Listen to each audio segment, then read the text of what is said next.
Hello students, this is AK Sigotra Study Center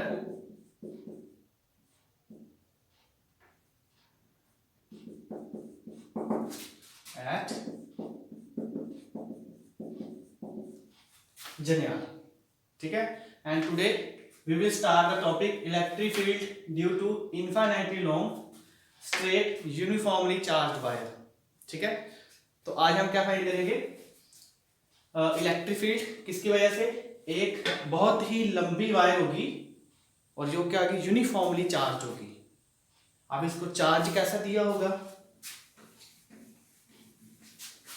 एक चीज तो आप सभी जानते होंगे चार्ज के बारे में। दो तरह का होता है, पॉजिटिव एंड नेगेटिव। तो ये जो लॉन्ग स्ट्रेट वायर होगी, आप पर डिपेंड कर रहा है कि आप इसे चार्ज किस टाइप का देना चाहते हो, वेदर पॉजिटिव और नेगेटिव। तो मान लो हमारे पास एक वायर है जिसे हमने चार्ज दिया हुआ है पॉजिटिव, आप पर डिपेंड करता है ये, ठीक है। और वो वायर जो है वो क्या है, इनफाइनाइटली लॉन्ग, बहुत ही लंबी वायर है। जैसे ये बोर्ड पे ड्रॉ की हुई है, बोर्ड से भी बाहर ऊपर को जा रही है जी, ठीक है। तो हमने क्या किया, इस वायर का सिर्फ इतना बड़ा पोर्शन सिलेक्ट किया हुआ और बाकी ये देखिए डैश डैश किया हुआ है। डैश डैश का मतलब क्या होता है कि ये बहुत ही लंबी वायर है ना, पता नहीं इसका एंड कहां पर है, इसलिए डैश डैश। और इस वायर का हमने कौन सा पोर्शन सिलेक्ट किया हुआ, जहां तक हमारी रेंज होगी हमने इतना सिलेक्ट कर लिया। अब ये हम पर डिपेंड है, ठीक। तो स्टडी करते हैं। और मोरओवर इस वायर को हमने कौन सा चार्ज दिया हुआ, ध्यान से देखिए, ये रेड कलर का positive charge. It means we have charge the wire by giving it the positive charge. तो पूरे का पूरा जैसे ये वायर है, इसे ही मान लो ये वायर की शेप का है, ठीक। और ये वायर इतनी है, ये ऊपर को भी वो तो ऊपर तक जा रही है, नीचे को ये नीचे बहुत दूर तक जा रही है। और हमने इसका इतना सिलेक्ट किया पोर्शन, पूरा का पूरा पॉजिटिव चार्ज देंगे तो सराउंड इसके पूरे चारों तरफ क्या हो जाएगा, पॉजिटिव चार्ज। यहाँ पर हो जाएगा, जहां पर जहां पर जहां पर, ये सारा का सारा, ठीक। वन मोर थिंग, मैंने क्या कहा कि ये वायर जो है वो बहुत ही लंबी है, तो इसका ये एंड आपको मिलेगा? ये एंड कभी नहीं मिलेगा, क्योंकि ये बहुत दूर है। तो ये ऐसे मान लो, ये बहुत ऊपर को जा रहा है ऐसे करके, तो ये एंड नहीं मिलेगा आपको। और ना ही ये नीचे वाला, क्यों, कहाँ जाएगा नीचे वाला, बहुत ही दूर, ठीक है। तो आपके पास जो वायर का हिस्सा होगा जिसकी वजह से आप इलेक्ट्रिक फील्ड फाइंड करोगे, वो कौन सा पार्ट होगा? Only this part. इसे क्या कहते हैं, ये वाले पार्ट को कर्व्ड पार्ट, है ना। जैसे मैं यहाँ पे बना लूं, पहली बात तो ये वायर किस शेप की है, सिलेंड्रिकल।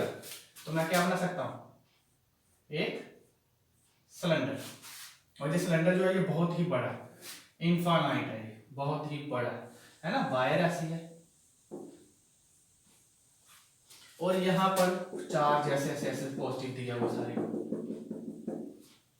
और जो इलेक्ट्रिक फील्ड होगी किसकी वजह से होगी, ओनली दिस कर्व्ड पार्ट, ये वाले पार्ट की वजह से, ओनली कर्व्ड,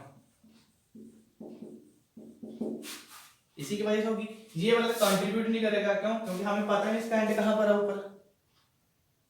और ये वाला पार्ट जो इलेक्ट्रिक फील्ड देगा, मान लो यहां से देख रहे हैं हम, इलेक्ट्रिक फील्ड पॉजिटिव है तो इलेक्ट्रिक फील्ड कहां जाती है, आउटवर्ड, तो ये इधर जाएगी। यहां से देखोगे ये इलेक्ट्रिक फील्ड ये ऐसे जाएगी आपकी तरफ, यहां से देखो ये मेरी तरफ आएगी, और ये वाले पोर्शन देखो इधर जाएगी। कोई भी एक सिलेक्ट कर लोगे तो उसे इलेक्ट्रिक फील्ड बाहर को जाएगी नॉर्मली। क्लियर? तो हम स्टार्ट करते हैं। मान लो ये वही पॉजिटिव चार्ज है जिसका हमने कोई पोर्शन सिलेक्ट कर लिया है, और इस वायर से हम कहां पर इलेक्ट्रिक फील्ड फाइंड करना चाहते हैं, इस वायर से मान लो ये दूरी पर इलेक्ट्रिक फील्ड फाइंड करना चाहते हैं, ये दूरी। और इस पॉइंट का नाम हम रख देते हैं पॉइंट, सॉरी, इस पॉइंट का नाम क्या रख देते हैं, पॉइंट पी। और ये जो पॉइंट पी है कितनी दूरी पर है, इस वायर से मान लो वो दूरी है r दूरी, तो गॉसियन सरफेस के अकॉर्डिंग या गॉस थ्योरम के अकॉर्डिंग क्या होगा, अगर तो आप गॉस थ्योरम लगाना चाहते हो तो पहले ये देखना पड़ेगा क्या ये बॉडी जो है वायर सिमेट्रिकल है क्यों, हमने पहले कह दिए इनफाइनाइटली लॉन्ग है और यूनिफॉर्मली है चार्ज हुई, सिमेट्रिकल है ये, अगर सिमेट्रिकल है तो गॉस थ्योरम इसके ऊपर एप्लीकेबल होगी। तो गॉसियन सरफेस क्या था सिलेक्ट करेंगे, जो पूरा का पूरा इस बॉडी को कवर करेगा। तो अगर ये वायर सिलेंड्रिकल शेप की है तो उसके लिए गॉसियन सरफेस कैसा होगा, ऑब्वियस गॉसियन सरफेस कैसा होगा, सिलेंड्रिकल शेप का, और वो सिलेंडर का रेडियस कितना होगा, जितना ये डिस्टेंस है। लेंथ आप पर डिपेंड करेगी आप कितना बड़ा सिलेंडर देखना चाहते हो, ठीक है। तो यहाँ से जितनी ये दूरी है उतनी ही ये दूरी हो जाएगी, सिलेंडर जो बनाना हमने ना, और उसी सिलेंडर को हम क्या कहेंगे, गॉसियन सरफेस। तो गॉसियन सरफेस कैसा होगा, इमेजिनरी सिलेंडर, ठीक। तो हम सिलेंडर बना लेते हैं पहले एक,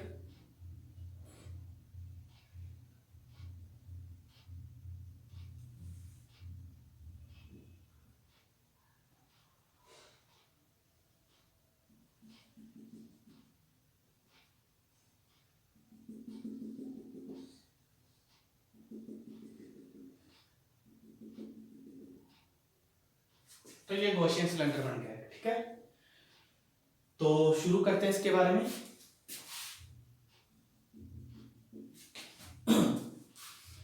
ये एक यूनिफॉर्म चार्ज वायर है, तो इसकी एक क्वांटिटी तो फिक्स होती है, वो कौन सी है, लैम्डा, जिसे हम क्या कहते हैं,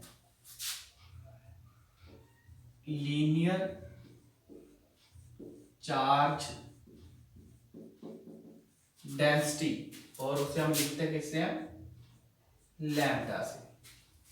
और लीनियर चार्ज डेंसिटी होती क्या है, ये होती है that is charge per unit length. तो ये जी फिक्स है, और अगर आपको कहा जाए चार्ज पर यूनिट लेंथ तो दे दिया लैम्डा, तो हमने कितनी लेंथ सेलेक्ट की हुई है, ये तो हो गया रेडियस की, यहां से जितनी ये दूरी है उतनी ये दूरी होगी, और ये है गॉसियन सरफेस। तो गॉसियन सरफेस कैसा है, यहां पर गॉसियन सरफेस कैसा है, इमेजिनरी सिलेंडर, ठीक है। तो सिलेंडर की कोई ना कोई ये लेंथ होगी, okay, mark this length as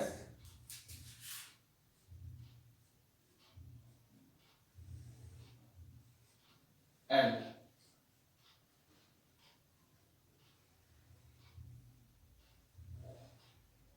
cylinder की लेंथ कितनी मान ली हमने, एल मान ली। तो अगर आपको ये दे दिया कि गॉसियन सरफेस है सिलेंड्रिकल टाइप का और उसकी लेंथ एल है, रेडियस आर है, तो ये बताइए उसने किसे कवर किया हुआ, इस यूनिफॉर्मली चार्ज वायर को, और जिस वायर की लेंथ कितनी है, ऑब्वियस एल ही है। तो इस गॉसियन सरफेस में कितना चार्ज इनक्लोज किया होगा, कैसे पता चलेगा, जितना गॉसियन सरफेस की लेंथ होगी, और कहां से पता चलेगा हमें, दूसरी चीज लैम्डा से। कैसे, क्योंकि हमें पता है लैम्डा जो था वो थे चार्ज अपॉन लेंथ। तो अगर मैं कहूं चार्ज निकालना है वो क्या होगा, लैम्डा मल्टीप्लाइड लेंथ, कितनी लेंथ, जितनी गॉसियन सरफेस की होगी, क्योंकि हमने देखना था गॉसियन सरफेस ने कितना चार्ज इनक्लोज किया होता है, गॉसियन सरफेस ने कितना चार्ज इनक्लोज किया होता है, उतना ही किया होता है जितना उस गॉसियन सरफेस में आ जाएगा ये वाली गिवन बॉडी। तो वो कितनी आ रही है, सिर्फ इतनी, तो उसकी लेंथ कितनी है, उसकी लेंथ भी एल है। तो कैसे निकालेंगे, charge enclosed bye Gaussian surface कितना होगा, चार्ज पर यूनिट लेंथ, और इसे हम लिख लेते हैं वो चार्ज की तरह क्लोज किया हुआ है Q, और कितना आएगा, charge per unit length multiplied length of the Gaussian surface. तो ये इतना चार्ज ने क्लोज किया हुआ है। हमें एक चीज और नहीं बोलनी चाहिए कि गॉस थ्योरम क्या होती है, गॉस थ्योरम होती है E vector dot ds vector is equal to charge net, मतलब जो क्लोज किया होता है, ये सरफेस इंटीग्रल होता है। क्यू नेट कितना है अभी हमारे पास, ये देखिए ये क्यू नेट है, ठीक है, इसे आप लिख भी सकते हो ऐसे करके, क्यू नेट चार्ज। चार्ज तो निकाल लिया, अभी राइट हैंड साइड तो हमने कर ली, लेफ्ट हैंड साइड करनी बाकी है। अभी देखते हैं तो क्या करना पड़ता है, पहले हमें स्मॉल सरफेस देखना पड़ता है, सिलेक्ट करना पड़ता है। इस पॉइंट पी पर स्मॉल सरफेस ये वाला सिलेक्ट कर लेते हैं, है ना। एक चीज तो मैं पहले बता चुका हूं कि कर्व्ड सरफेस इलेक्ट्रिक फील्ड ऐसे बाहर आते हैं नॉर्मली, परपेंडिकुलर से आते हैं, क्या ना, सरफेस के नॉर्मल बिल्कुल। तो अगर मैं यहां से देखूं, इसकी वजह से इलेक्ट्रिक फील्ड क्या होगी, यहां से ये ऐसे बाहर को, और ये जो छोटा सा मैंने सरफेस देखा है, ये छोटा सा इतना, और ये कहाँ आ रहा है, ये भी बाहर को आ रहा है ऐसे करके। तो देखिए यहाँ पर हम कैसे मार्क करेंगे इसे, ये सरफेस की डायरेक्शन भी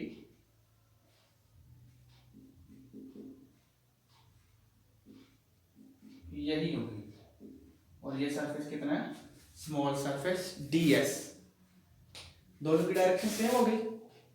इलेक्ट्रिक फील्ड हर जगह पर ऐसे ही आपको मिलेगी, ऐसे से फैलकर, ऊपर को नहीं मिलेगी। रीजन भी वायर बहुत ही लंबी है, हमें ये वाला एंड नहीं मिलेगा कहीं भी, चाहे हमने यहाँ पर ब्रेक लगा दिया मगर ये इनफाइनाइट है, ये वाला एंड कभी नहीं मिलेगा, ठीक। तो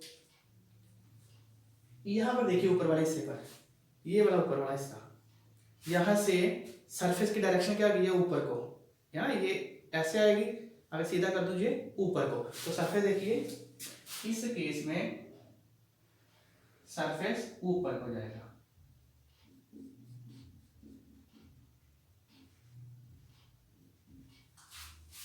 और इलेक्ट्रिक फील्ड यहां पर भी क्या होगी, चाहे आप राइट साइड देख लो, चाहे आप लेफ्ट साइड कह सकते हो, इस पॉइंट के लिए ये वाला चार्ज इस तरफ देगा इलेक्ट्रिक फील्ड, और अगर आप इस चार्ज की वजह से देखते वो लेफ्ट साइड देता, तो ds तो फिर भी ऊपरी रहनी है, ठीक। थर्ड देखिए कौन सा पार्ट होगा, बॉटम, बिकॉज इस वायर के तीन पार्ट होते हैं, एक ऊपर वाला spherical part, sorry circular part, ये टॉप हो गया, ये बॉटम वाला सर्कुलर पार्ट, एंड ये कर्व्ड पार्ट, तीन हिस्सों में डिवाइड करेंगे हम इसे। तो ये हो गया फर्स्ट, ये हो गया सेकंड, एंड दिस इज ये कर्व्ड पार्ट थर्ड। अभी इसे देखते हैं, इलेक्ट्रिक फील्ड यहां पर भी क्या होगी, इसी डायरेक्शन में, और दूसरी चीज ये नीचे को क्या आएगा, सरफेस की डायरेक्शन, है ना, ds वेक्टर। अब यहां पर भी कर सकते थे, इलेक्ट्रिक फील्ड इस तरफ आएगी, सरफेस नीचे को, और ध्यान से देखिए इस केस में एंगल कितना बन रहा है, 90, इस केस में एंगल कितना बन रहा है, 90, और इस केस में थीटा कितना आ रहा है, as electric field and area both are in the same direction, so in this case theta is 0 degree, in this case theta is 90 degree, and in this also theta is 90 degree again। ये किसके लिए आ रहा है, electric field है surface के relation के according. तो अभी हम लेफ्ट हैंड साइड को देखते हैं, ठीक है, देखिए अकॉर्डिंग टू गॉस थ्योरम, क्या कहते हैं ये theorem, surface integral electric field is equal to close लगा हुआ, क्यों? बिकॉज एक कर्व्ड पार्ट ऊपर से भी जो बंद है नीचे से बंद है, पूरा सरफेस क्लोज है, is equal to q net upon epsilon naught. This implies ये वाली साइड देखिए, लेफ्ट साइड कितने हिस्सों में टूटेगी? 3 हिस्सों में, first part, second and this is the third portion. तो कैसे लिखेंगे देखिए, first E vector dot D S vector plus second E vector dot D S vector plus third E vector dot D S vector. Right side देखिए, Q net की value कितनी है? Lambda into L, नीचे epsilon not. अभी देखिए फिर से, E vector dot D S vector है, कोज आएगा। वन मोर थिंग, यहाँ पर मैंने क्लोज नहीं किया जैसे यहाँ पर किया था, क्यों? क्योंकि एक तो मैंने ऊपर वाला हिस्सा खोल दिया है, वो ये आ गया, इसलिए ओपन, ये ओपन बताता है। अगर ऐसा हो तो ओपन, ऐसा हो तो क्लोज्ड। तो हमने इसे पूरा ओपन कर दिया, एक बॉटम अलग कर दिया, टॉप अलग कर दिया, कर्व्ड अलग कर दिया, इसीलिए हम यहाँ पर क्या लगाएंगे? Open surface. तो यहाँ क्या होगा? ई डी एस कोस कितना आएगा?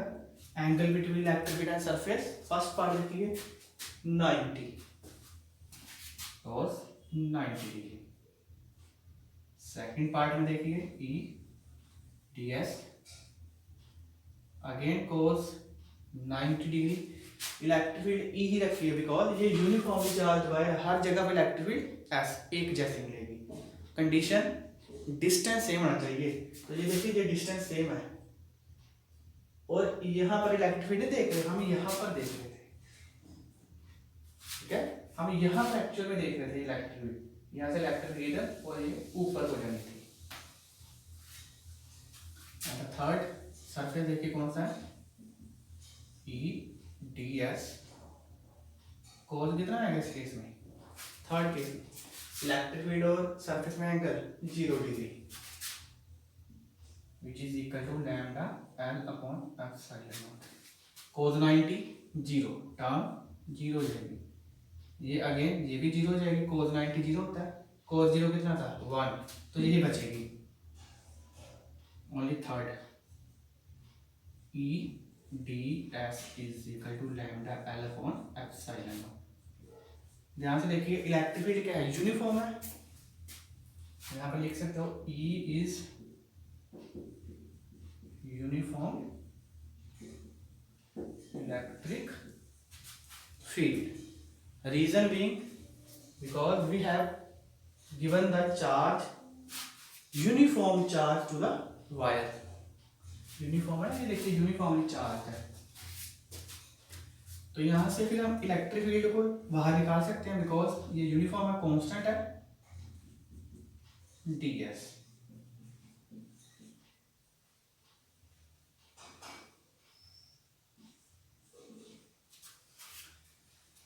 अभी ये सरफेस एरिया किसका आएगा?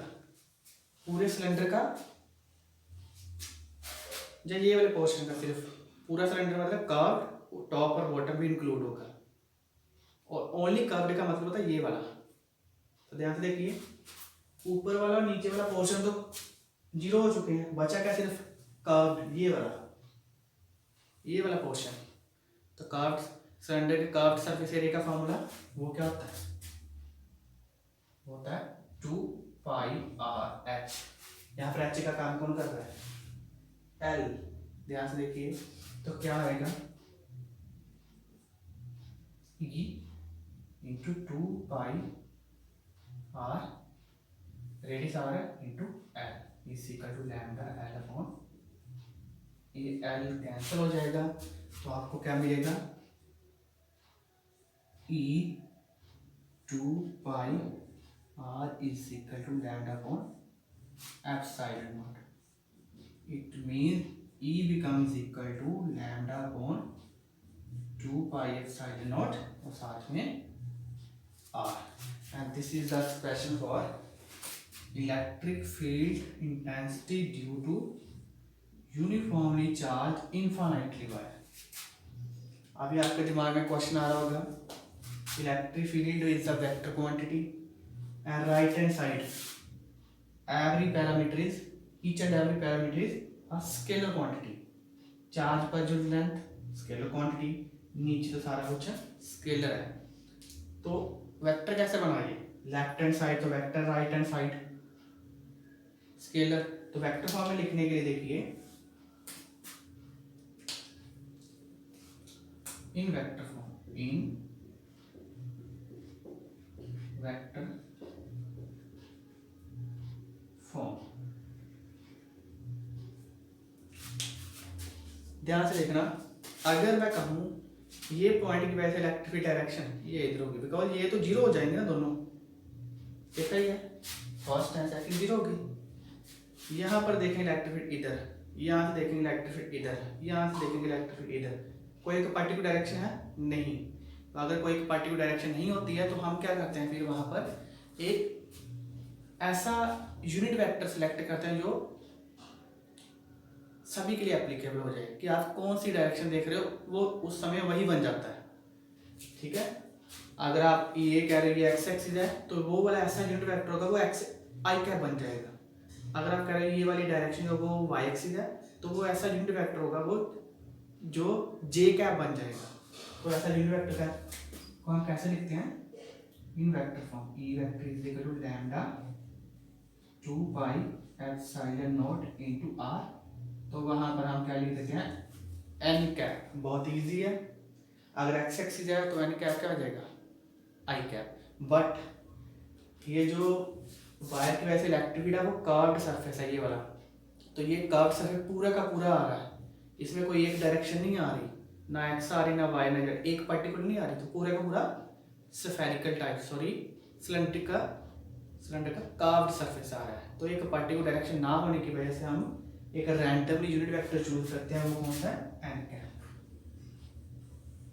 और एक चीज देखिए, किस पर डिपेंड कर रही है इलेक्ट्रिक फील्ड, ये सारा कुछ constant, only R is inversely proportional to R. जैसे जैसे आर बढ़ेगा इलेक्ट्रिक फील्ड कम होती जाएगी। ठीक है, तो कहने का मतलब अगर आप यहाँ पर इलेक्ट्रिक फील्ड देख रहे हो वो ज्यादा होगी as compare to this point. ठीक है, तो ये था हमारा electric field due to uniformly charge infinite wire. तो आगे हम कंटिन्यू करेंगे, देख लीजिए। अगर आपको इस टॉपिक में से अगर कोई डाउट होगा तो you can ask me in the और write in the comment section. और लाइक शेयर एंड सब्सक्राइब करना ना भूलिए। तो बाकी हम कंटिन्यू करेंगे।